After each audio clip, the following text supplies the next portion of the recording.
E aí, pessoal, tudo bem com vocês? Eu espero que sim.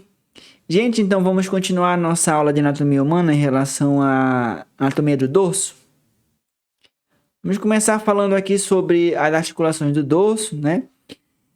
Essas articulações do dorso, elas podem se dividir em alguns grupos aqui que eu coloquei pra gente de maneira esquemática para ficar melhor para a gente compreender. A primeira que eu botei aqui foi as articulações intervertebrais. Essas articulações intervertebrais que são, como o nome já diz, é entre as vértebras, tá? Então são articulações que são feitas entre as nossas vértebras, que pode ser as articulações dos corpos vertebrais. Essas articulações de corpos vertebrais são chamadas de disco intervertebral. Tem as articulações dos arcos vertebrais, né? Essas articulações podem chamar-se de articulações zigopofisárias, ou articulações facetárias, ou articulações dos processos articulares. Então, na literatura, há vários nomes que podem ser dados para essas articulações dos arcos vertebrais. Tem as articulações atlantoaxiais, olha só, atlantoaxiais é entre o atlas e o áxice, tá? Atlas e o áxice. Tem as articulações lombosacras, que é entre a coluna lombar e a coluna sacral. E tem as articulações sacrococcígeas, oxígenas, que são as articulações feitas entre a coluna sacral e a coluna coccígea, ok? Mas aqui embaixo nós temos as articulações costovertebrais, costo de costelas e vertebrais das vértebras. Aqui temos aqui a primeira, articulações das cabeças das costelas, ou também chamado de articulações costocorpais, tá? E aí tem aqui as articulações costotransversárias, não nome já diz, costo de costelas e transversárias de processo transverso das vértebras.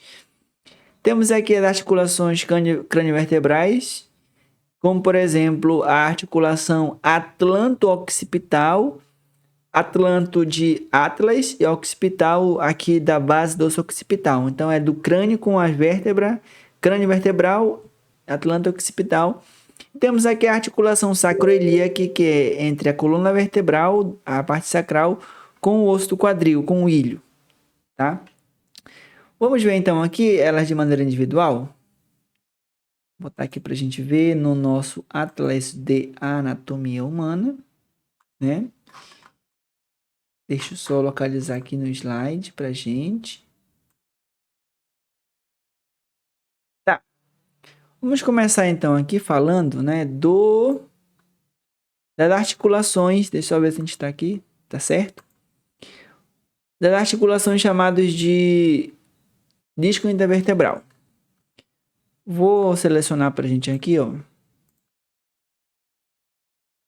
Uma vértebra, outra vértebra e o disco intervertebral. Bom, nós temos aqui uma articulação entre os corpos vertebrais, tá? Se você ver aqui, aqui tem um corpo vertebral. Deixa eu aumentar aqui. Aqui tem um corpo vertebral. Aqui tem outro corpo vertebral. Entre os corpos vertebrais tem essa articulação aqui, que é chamado, o nome próprio dela é disco intervertebral.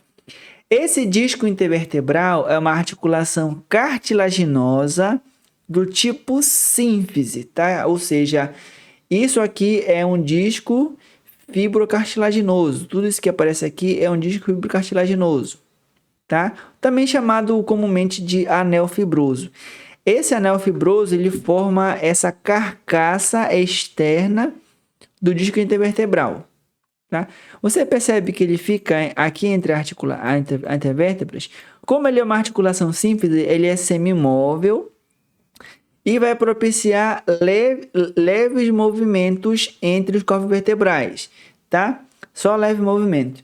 Aí você, professor, por que então que nós conseguimos fazer movimento amplo com a coluna vertebral? Porque eu consigo, ó, inclinar para um lado, eu consigo inclinar para o outro, eu consigo fazer rotação. Por quê? Porque Entre um disco e outro tem pouco movimento. Mas se você somar os movimentos de todos eles, ó, você vai ter um movimento em conjunto que vai propiciar ter um movimento amplo de flexão do tronco, extensão do tronco, tá bom? Então, o movimento entre um e outro é limitado, mas como você soma o movimento de todos os segmentos, aí você tem um movimento amplo, tem uma ostocinemática aí. Vamos voltar para cá, para ele, né? Selecionei. Quando você pega para ver o disco vertebral, o disco intervertebral mais de perto, olha só como ele é. Ó. Ele tem dividido em duas partes. Ele tem essa parte central, toda essa parte central aqui, ela é chamada de núcleo pulposo. Tá? Isso aqui é o núcleo pulposo do disco intervertebral. Tá? E essa parte que está aqui por fora, se você perceber, ó, vou aumentar aqui, ó, essa parte que forma como se fosse camadas de cebola, isso aqui é o anel fibrocartilaginoso. Tá? E essa parte central que é o núcleo pulposo. Esse núcleo pulposo ele é composto por líquido sinovial e essa estrutura aqui desse disco intervertebral vai fazer com que ele fique como se fosse uma espécie de travesseiro, de amortecedor mesmo. Então serve para amortecer, né, as forças de compressão, de tração, de cisalhamento e de torção que é imposta na coluna vertebral, tá? Então essa aí é uma articulação. Essas articulações vão ficar estabilizadas por ligamentos chamados de ligamentos longitudinais, tá? Esse ligamento longitudinal ele é bem longo, ele preenche a coluna como um todo, se você for ver, ó, desde aqui do cóccix até lá na parte cervical. Olha aí, ó. Então toda a coluna ela é protegida pelo esse ligamento, né? Tanto o ligamento longitudinal anterior quanto o ligamento longitudinal posterior. Ver se eu consigo achá-lo aqui. Olha aí, ó. Ah, ligamento longitudinal posterior.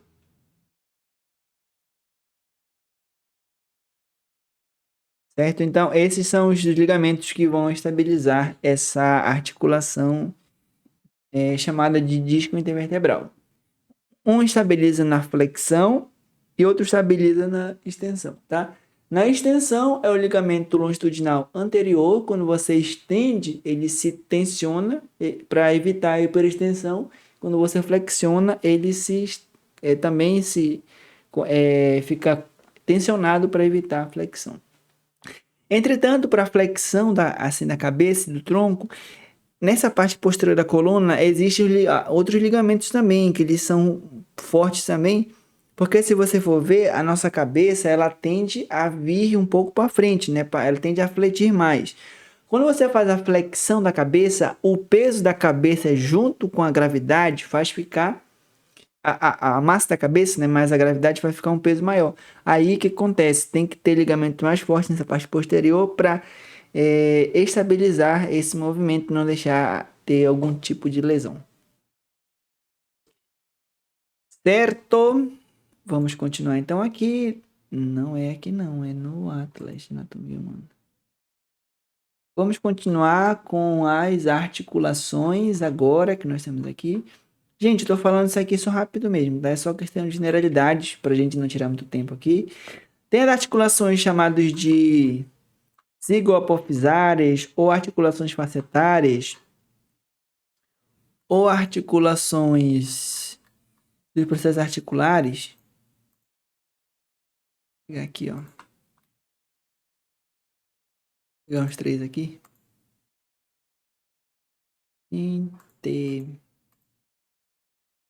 Pronto. Tem três aqui. Você verifica só aqui.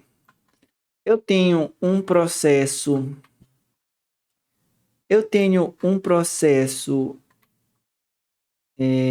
articular da vértebra supraadjacente e tem esse processo articular da vértebra infrajacente, tá? Ó, então, processo articular da vértebra supraadjacente processo articular da vértebra infrajacente, tá? Nesse processo articular tem a faceta, tá ok? Então, se você ver aqui, tem essa faceta, né? Essa faceta articular desse processo articular inferior da vértebra suprajacente. E aqui tem a faceta articular do processo articular superior da vértebra infrajacente. Então, quando você tem a junção desses dois processos, você tem aqui nessa região uma articulação, tá? Essa aqui é a articulação chamada de zigoapofisária ou articulação facetária ou articulação dos processos articulares, que é como Gray chama, tá? Essa articulação é uma articulação que ela é sinovial, ela propicia apenas movimentos de deslizamento entre os segmentos aí, tá? Outro tipo de articulação entre as vértebras são as articulações chamadas de articulações atlantoaxiais. Essas articulações atlantoaxiais, vamos ver aqui. O nome já diz, né? Ó, atlantoaxial tá dizendo pra gente tudo já. É rapidão, gente, sabe se deixei aqui bacana. Tá, né? Atlantoaxial. Tá dizendo pra gente já que isso aqui é entre o Atlas e o áxice. Tá? O Atlas é essa estrutura aqui, né?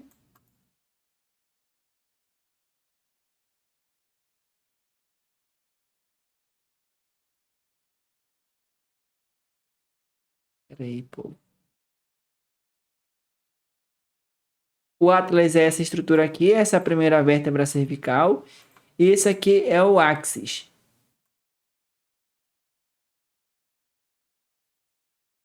Nossa, pessoal, foi mal. Olha aí. Então, você percebe que aqui, ó, o axis, ele tem esse pino, tá? Ele tem esse pino. E o Atlas tem esse arco anterior. Então, esse arco anterior do Atlas se articula com esse pino do axis, formando uma articulação trocoidea, uma articulação em pivô.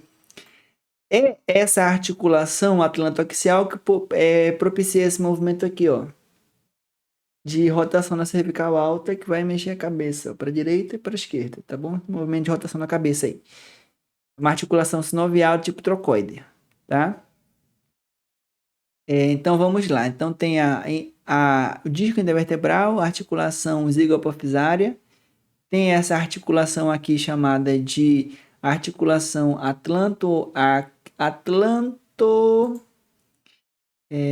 calma aí, rapidão.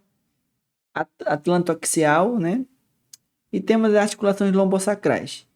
As articulações lombosacrais, o nome já diz, ó, lombar, sacro, né? Ó, sacro e última vértebra lombar, C5. Então tá aí, ó. A última vértebra lombar, C5, e aqui eu tenho a coluna sacral. Essa articulação que é formada entre elas aqui, vou botar de novo, tá aqui, ó. É a articulação chamada de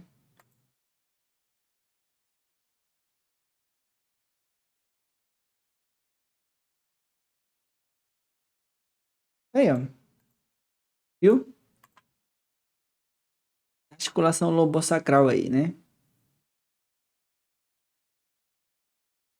Que é feita entre as duas, tá bom? Uma articulação chamada de lombosacral. E temos também, por último, aqui a articulação chamada de. Vamos ver. Tan, tan, tan. Não, é esse aqui. Gira para cá. Temos aqui o sacro. Temos aqui locox. Entre lo sacro y lo coxi tiene la articulación llamada de.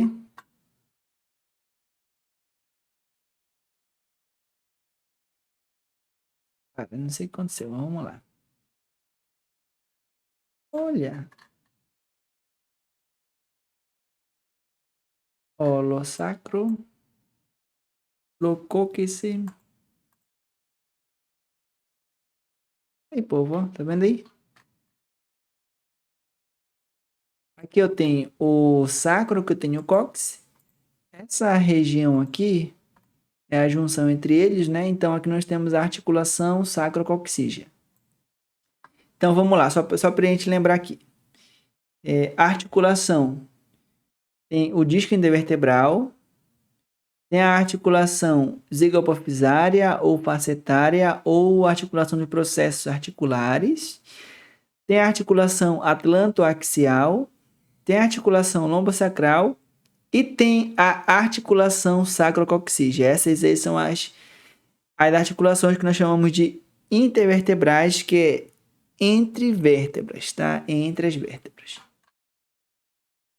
Muito bem, vamos continuar aqui. Agora temos as articulações costovertebrais. A primeira que eu vou mostrar para vocês é a articulação da cabeça das costelas, tá?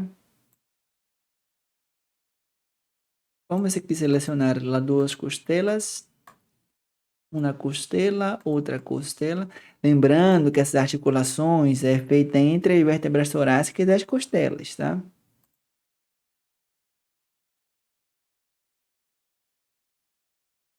Pronto, ó. Tá vendo aí?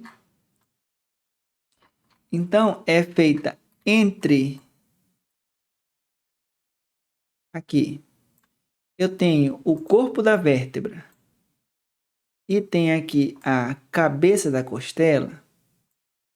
Entre o corpo da vértebra aqui e a cabeça da costela, eu tenho essa articulação chamada de costocorpal, tá? Então, a articulação costocorpal é uma articulação que ela é feita entre, tá? O corpo da vértebra, né? E a costela, a cabeça da costela aí. Nessa mesma imagem aqui, nós podemos ver já a articulação costotransversária. Tá percebendo aqui, ó? Vou desenhar para vocês aqui. Aqui eu tenho a costela, tá vendo aqui? Aqui eu tenho a costela, esse pequenininho aqui, o tubérculo da costela. E aqui eu tenho o processo transverso. Tá? Entre esse processo transverso e a costela, eu tenho essa região aqui chamada de articulação costotransversária. Articulação costotransversária. Essas articulações, tanto a articulação costocorpal, costocorpal, né? Isso, costocorpal e a costotransversária, elas são articulações chamadas de sinoviais do tipo plana, que permitem apenas leves deslizamentos entre os ossos, tá bom? São sinoviais do tipo plano. Muito bem, vamos continuar aqui. Falando agora das articulações crâniovertebrais. Nós temos então a articulação chamada de atlanto-occipital. Um momentinho aí, gente. Um leve sono aqui. Tem o Atlas e tem... Olha aí. Ai, meu Deus do céu. Gente. Aí. Então, tenho Atlas. Esse aqui é o Atlas, né? Aqui em cima, tá vendo aqui que ele tem uma faceta articular aqui em cima. Ó, essa aqui é a faceta do Atlas. E nós temos aqui também o osso occipital e também tem uma estrutura também que é como se fosse um côndilo aqui. Então, entre esse côndilo e essa faceta aqui de baixo do Atlas, temos essa articulação chamada de atlanto-occipital. Essa articulação atlanto-occipital, ela também é sinovial e faz movimento de deslizamento. Se desliza para frente, desliza para trás e a cabeça ela faz um leve movimento assim também desse movimento assim na lateral, tá? Certo? Então, deslizamento de cabeça frente para trás e deslizamento na lateral são feitos por essa articulação aí chamada de atlanto-occipital, uma articulação sinovial. E por último, acho que falta só falar aqui da articulação chamada de sacroiliaca. Então, como o nome já diz, a articulação sacroiliaca, né? É uma articulação feita entre... Vamos aqui para frente, tá aqui, ó. Entre o sacro, né? Essa aqui é a asa do sacro. E entre aqui o cóccix, isso aí quer dizer, entre o sacro e o ilho. O osso do quadril ele tem 3 partes, né? Que é o ilho, nós temos o pubis e temos o isquio. Ilho, pubis e isquio são os componentes do osso do quadril. O ilho é essa parte mais em cima aqui. Aqui você tem a asa do ilho também, né? Aí ele tem essa região aqui que vai fazer articulação com o sacro, que é essa articulação chamada de articulação sacroiliaca. Essa articulação sacroiliaca é uma articulação sinovial do tipo plana também, que faz apenas leves deslizamentos entre as estruturas. Tá?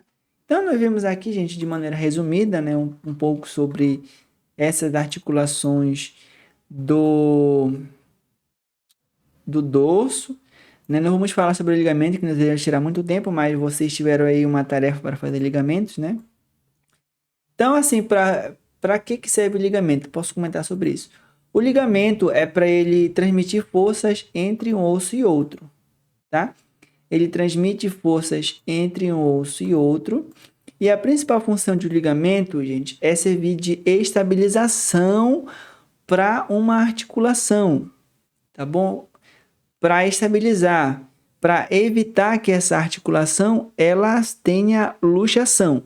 Normalmente, se for uma articulação sinovial, a articulação sinovial ela vai ter uma cápsula articular que é para fixar um osso no outro, né? Entretanto, existem também ligamentos que ficam periarticulares e tem os ligamentos que ficam até mesmo intraarticular, que servem para fazer essa estabilização da articulação, tá? É manter a sua congruência, manter a articulação unida, manter os dois ossos unidos, tá? No caso do ligamento, eles fazem o que nós chamamos de estabilização estática de uma articulação, tá? É uma estabilização estática de uma articulação. Aí você percebe que aqui tem vários ligamentos que é justamente para evitar, para manter a integridade física dessa articulação. E quando, por exemplo, a pessoa tem algum tipo de lesão, como uma entorse, esses ligamentos eles sofrem algum certo dano, né? As lesões ligamentares têm graus, tem grau 1, 2, 3, 4, que é de acordo com que se foi rompido ou não fibra, se somente teve um estresse do ligamento, se ele ficou dolorido. Mas normalmente, quando você tem uma entorse, o ideal é que você imobilize, o ideal é que você faça a crioterapia, tá bom? Procure o seu médico para passar para você algum anti-inflamatório, analgésico também, para potencializar a fisioterapia. Nós temos vários tipos de conduta em lesões agudas, tá? Mas o que você não pode fazer lá no puxador, gente, pelo amor de Deus, não faz isso, tá? Vocês, como fisioterapeutas, não fiquem na cultura do puxador, tá? Porque é o seguinte, quando uma pessoa tem uma luxação ou uma entorse, vocês conhecem aqui no Amazonas como uma desmentidora, né? A pessoa foi lá, tá jogando futebol, bateu o dedo, torceu, teve uma entorse, tá desmentido. Qual que é a primeira coisa que a gente faz? Leva no puxador para colocar no lugar. Beleza. Quando você tem uma entorse, o que acontece? A cápsula articular e os ligamentos da articulação, tá? Esse aqui é a cápsula articular, esse aqui é o ligamento da articulação. Ou a cápsula ou os ligamentos, eles sofreram um estresse, né? Dependendo do estresse, se ele foi forte ou não, ele vai ter diferentes graus. Pode ser uma lesão nível 1, 2, ou 3, ou 4. Às vezes pode pegar tendão também.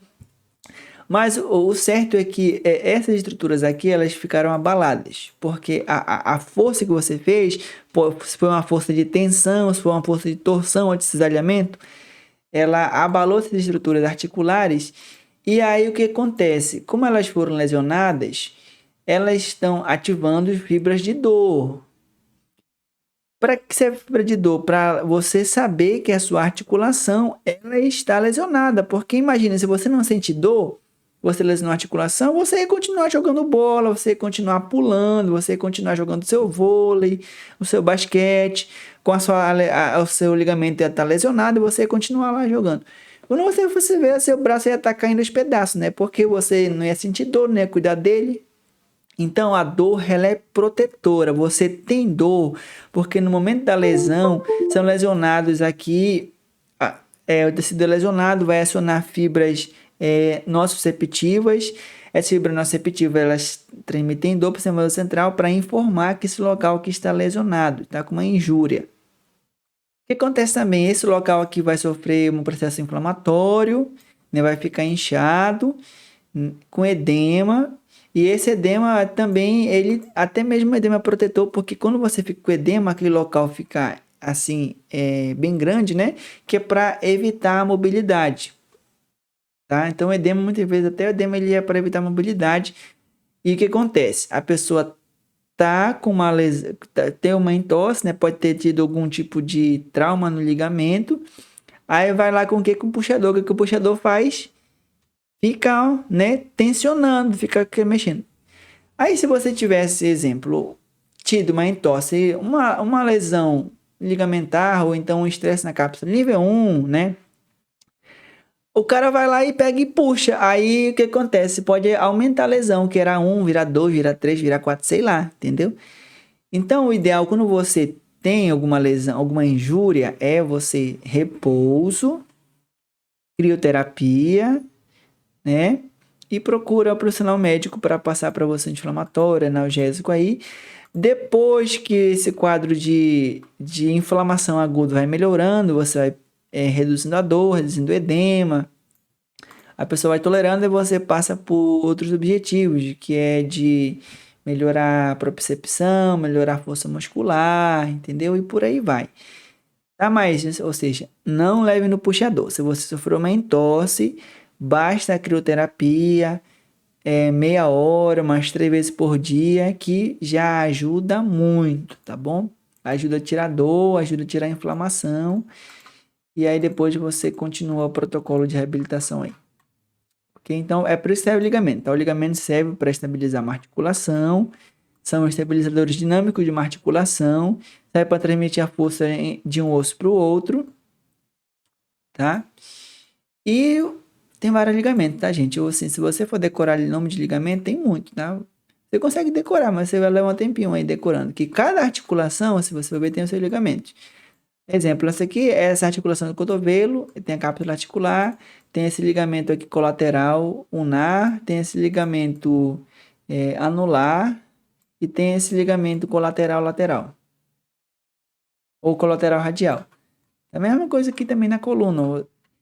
Como nós temos várias articulações, né? Tem disco intervertebral, tem a articulação facetária, tem a articulação transversária, tem vários ligamentos aqui e até mesmo tem ligamentos entre eles, ó. Então, entre os processos espinhosos, tem esse ligamento aqui chamado de supraespinhal, ou supraespinhoso. Aqui nessa região interna dos arcos vertebrais tem também esse ligamento flava. Você vai ter ligamento amarelo. Então, gente, existem muitos ligamentos aqui. Olha só, intertransversários, interespinhoso, interespinhais. Tem vários ligamentos que servem para manter esse arcabouço ósseo no seu devido lugar, né? Manter a congruência articular, manter a estabilidade articular. Tá? Como fisioterapeuta, é interessante você saber pelo menos os nomes mais famosos, que de vez em quando você chega um paciente que tem uma entorse, um paciente que teve uma fratura, a luxação, que é quando, além de você fraturar o osso, a articulação sai do local, né? Ou uma luxação mesmo. A luxação é quando a articulação sai do local. Então, normalmente você tem aqui, pro ombro, ele está, pro húmero está coaptado aqui na cavidade glenoidal. Se esse húmero se afasta, se ele sai, então você teve uma luxação. A luxação é quando você tem esse desmembramento da articulação. Ela sai do local. Assim. Você luxou, tá? Às vezes tem uma subluxação, é quando ele só sai parcialmente. Se esse caudade glenoidal, cabeça do úmero, tivesse saído parcialmente, assim, ó, sai parcialmente, é uma subluxação, tá? Então, isso aqui que eu tinha para falar para vocês de articulação do dorso. Eu espero que vocês tenham curtido aí, gente, né? Um pouco desses comentários. Se vocês quiserem mais vídeos, me falem que eu faço mais. Se não, tá bom, professor. Professor, deu para me entender. Então, legal, tá? Tudo vocês pedirem, a gente vai fazendo. Obrigado pela atenção e até a próxima.